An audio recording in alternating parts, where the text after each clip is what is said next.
Hello friends, welcome to Java tutorial series. Dear friends, आज के इस लेक्चर में हम बात करेंगे कि इंटरफेस क्या होता है और जावा में इंटरफेस का क्या यूज़ है। स्टेप बाय स्टेप समझेंगे। लास्ट मोमेंट तक इस लेक्चर को वॉच करिए। डेफिनेटली आप इंटरफेस के बारे में बहुत अच्छे से जान जाएंगे। तो चलिए स्टार्ट करते हैं। सबसे पहले बात करते हैं इंटरफेस क्या होता है। अगर इंटरफेस की बात करें तो इंटरफेस क्लास का ब्लूप्रिंट होता है। इसके इनसाइड स्टैटिक, कांस्टेंट और एब्स्ट्रैक्ट मेथड होते हैं। इंटरफेस एक ऐसा मैकेनिज्म है जावा में जो एब्स्ट्रैक्शन को अचीव करने के लिए बनाया गया है। इंटरफेस का यूज़ एब्स्ट्रैक्शन और मल्टीपल इनहेरिटेंस को अचीव करने के लिए किया जाता है। इसके इनसाइड मेथड की कोई बॉडी नहीं होती है। जावा इंटरफेस इज ए रिलेशनशिप को रिप्रेजेंट करता है। चलिए बात करते हैं इज ए रिलेशनशिप होता क्या है।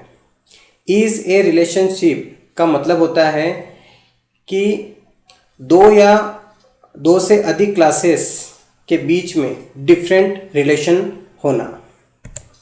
इस तरीके से कि यहाँ पर एक क्लास बाइक है, एक क्लास पल्सर है और एक अनदर क्लास इंजन है। क्लास बाइक को इनहेरिट किया गया क्लास पर्सन में, तो ये इज ए रिलेशन है क्योंकि बाइक जो है वो पल्सर है। और जब क्लास पल्सर को इनहेरिट किया गया इंजन में, तो यहाँ हैज़ ए रिलेशनशिप है। क्यों? क्योंकि पल्सर का इंजन है। इस तरीके से आगे आने वाले लेक्चर्स के इनसाइड विद एग्जांपल आपको मैं समझाऊंगा, तो आगे आने वाले लेक्चर्स को भी आप वॉच करें। वहाँ पर आप बहुत अच्छे से इज ए और हैज़ ए रिलेशनशिप को समझ जाएंगे। नोटेशन की बात करते हैं। सबसे इम्पोर्टेंट नोटेशन अगर आप इंटरफेस के लिए देखें तो वो क्या है। सबसे पहला ये कि जिस तरीके से एब्स्ट्रैक्ट क्लास का ऑब्जेक्ट आप क्रिएट नहीं कर सकते, उसी तरीके से आप इंटरफेस का भी ऑब्जेक्ट क्रिएट नहीं कर सकते। यानी कि आप रेफरेंस बना सकते हैं बट ऑब्जेक्ट नहीं बना सकते। अगर जावा 8 के अकॉर्डिंग बात करें तो जावा 8 में जो नया फीचर आया है वो ये है कि आप डिफ़ॉल्ट और स्टैटिक मेथड को इंटरफेस के इनसाइड यूज़ कर सकते हैं। अगर मैं बात करूँ जावा 9 की, तो उसके इनसाइड नया फीचर जो आया उसके अनुसार आप प्राइवेट मेथड्स को इंटरफेस के इनसाइड यूज़ कर सकते हैं। चलिए बात करते हैं इंटरफेस के यूज़ क्या होते हैं। इंटरफेस का टोटली यूज़ जो होता है वो होता है एब्स्ट्रैक्शन को अचीव करना। इसका अगला रूल क्या कहता है? इसका अगला रूल या यूँ कहे कि यूज़ जो है वो मल्टीपल इनहेरिटेंस को अचीव करना है। क्योंकि क्लासेस के केस में आप मल्टीपल इनहेरिटेंस को अचीव नहीं कर पा रहे थे, तो अब इंटरफेस की हेल्प से आप मल्टीपल इनहेरिटेंस को अचीव कर पाएंगे।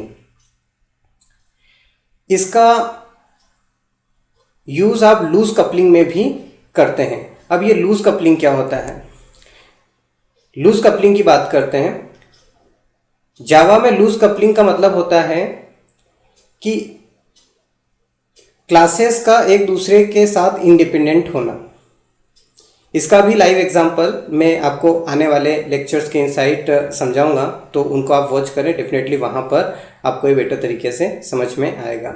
आज के इस लेक्चर के इनसाइट मैंने इनहेरिटेंस के बारे में इंफॉर्मेशन आपको दिया। आई होप कि आपको समझ में आया होगा। फिर भी अगर आपको कोई दिक्कत है, डिस्क्रिप्शन में व्हाट्सएप का लिंक है, वहाँ पर आप मुझसे डिस्कस कर सकते हैं या डिमांड कर सकते हैं कि आप ये प्रोग्राम इंटरफेस के लिए बनाएं, हमें इसमें दिक्कत है। तो मिलते हैं नेक्स्ट लेक्चर में, तब तक के लिए बाय बाय।